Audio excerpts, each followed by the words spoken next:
Bonjour à tous.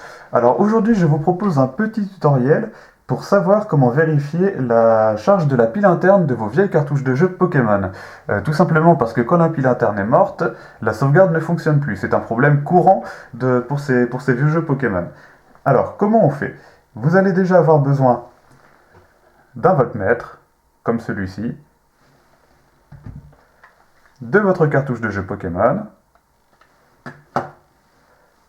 ainsi que d'un embout spécifique pour dévisser les vis Nintendo qui sont à l'arrière des boîtiers. Alors, cet embout-là, pas de panique, sur les sites aux enchères, vous les trouvez à 1 euro, 1,50 € grand maximum. Alors, comment procéder? Vous retournez le boîtier, avec l'embout, vous enlevez la vis. C'est vraiment très simple. Vous posez la vis dans un endroit où vous êtes sûr de la retrouver. Vous poussez le haut du boîtier vers le bas. Vous l'enlevez. Alors ici on voit l'intérieur de la cartouche, la pile interne est là.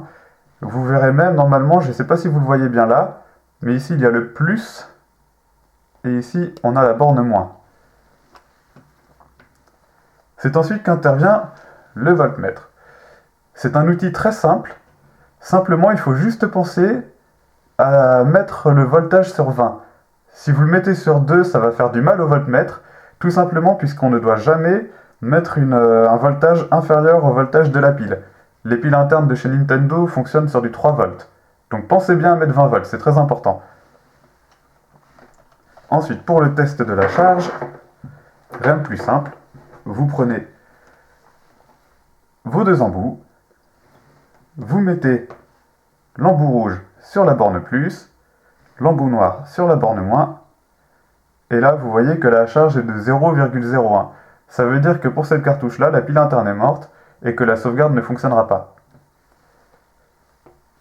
Ensuite, on repose le boîtier, on le pousse vers le haut, on le retourne, on reprend la vis que vous n'aurez pas perdue, je l'espère.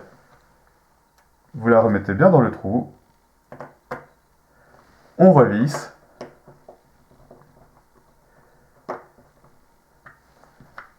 et voilà, le tour est joué. Alors pour vous montrer la différence avec une pile interne qui est neuve, voici un autre boîtier, Pokémon bleu. J'enlève la vis.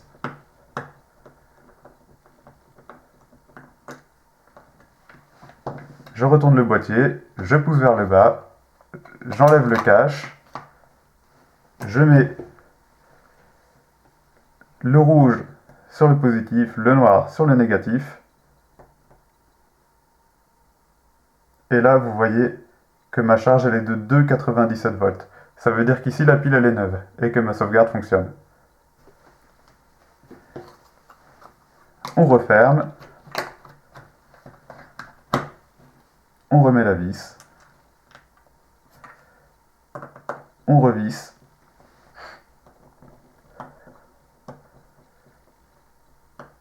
Et voilà, vous savez maintenant comment vérifier la charge de votre pile interne de vos cartouches de jeux Pokémon. Je vous dis à très bientôt pour un nouveau tutoriel où je vous montrerai comment remplacer la pile interne. A bientôt!